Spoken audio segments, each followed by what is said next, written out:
Good morning and welcome back to another exciting week in Reading Comprehension. This week it's a mystery. Detectives, are you ready? We are going to draw conclusions this week in Reading Comprehension. My name is Special Agent J. Stubbs and I will be your facilitator for today's lesson. Our objectives for today's lesson are to draw reasonable conclusions about an event, idea, or character using details given and background knowledge. 2. To provide textual evidence to explain and support conclusions drawn. And 3. To evaluate the validity or accuracy of conclusions made by others. Okay, detectives, are you ready? We're about to crack open another case in Reading Comprehension this week. So, grab your tools and let's go on this exciting job. How do we draw conclusions? Whenever you read a story or article, gather information, or witness incidents, you tend to draw conclusions, believe it or not. As a reader, you try to figure out what the author doesn't tell you directly. Drawing conclusions help you to figure out what is in the author's mind. So then the next point is, how do we draw a conclusion? To draw a conclusion, you use two things. 1. Story clues. That's the clues that you've read in the text. And 2. Your own experiences. What you already know.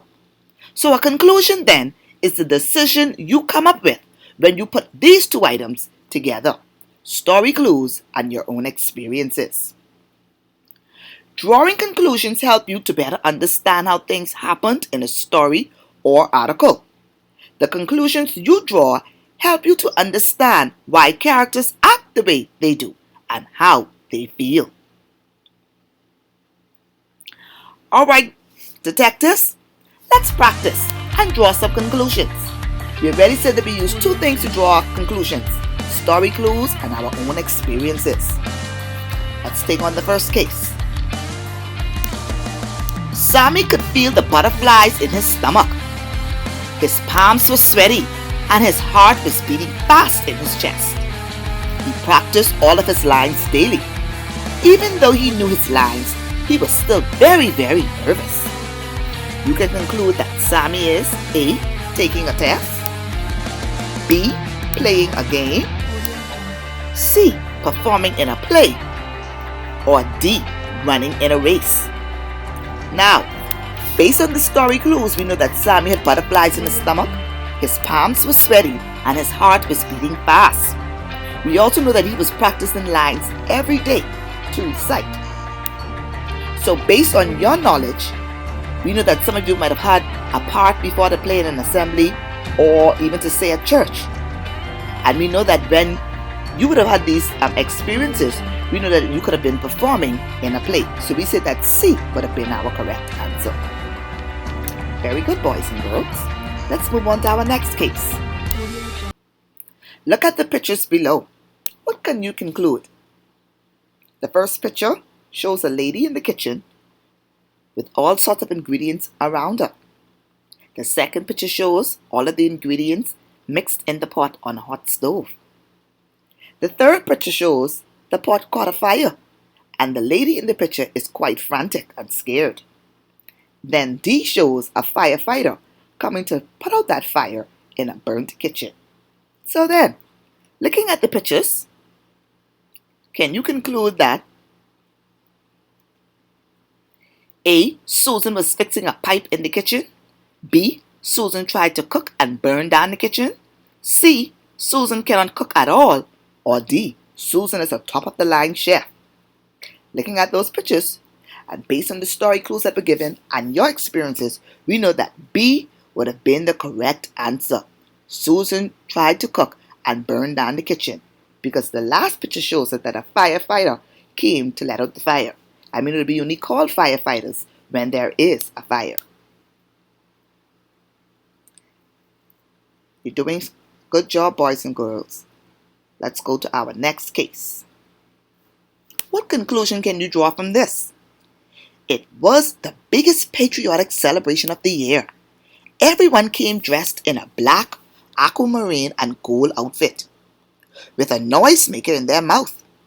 As the big moment neared, people got more and more excited, just waiting for midnight to arrive.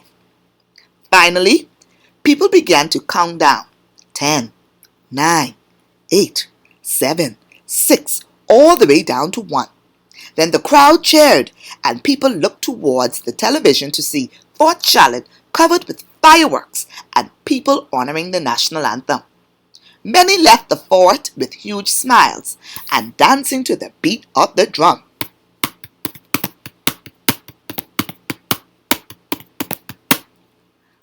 So first question, what time of the year is this celebration held? In order to answer that, what story clues do you see there?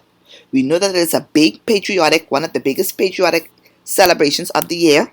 We know that the people came dressed in black, aquamarine, and gold. And we know that those colors are the colors of our Bahamian flag. We know that they were waiting for midnight to arrive. We also know that the people cheered. And we know that they were on Fort Charlotte. Also, the national anthem was being honored.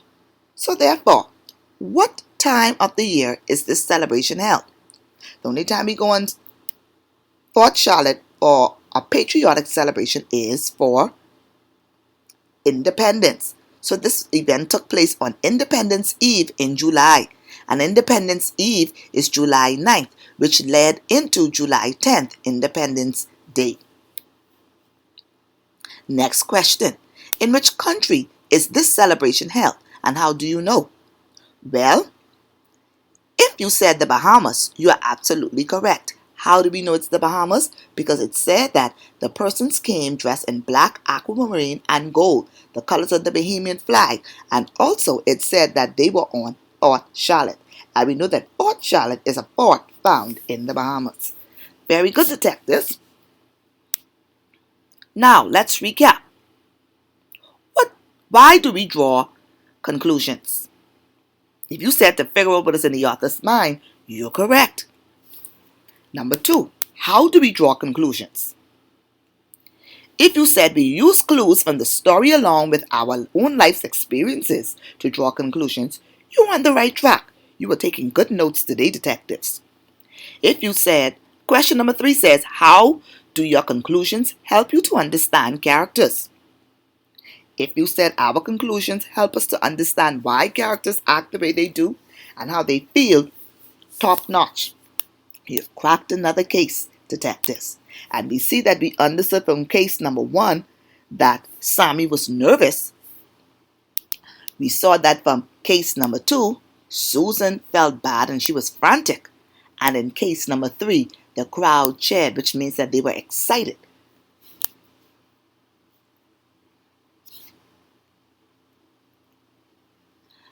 Our resources for this lesson were from www.google.com, where we got our illustrations, Silver Burdette and Ginn, Sterling Edition, Dream Chasers, Comprehension Plus Level D, the theme song for Mission Impossible by the Spaldings Jazz Orchestra, and Drawing Conclusions, Detectives. Thank you again, detectives. Tune in next time for another informative reading comprehension lesson next week. Bye.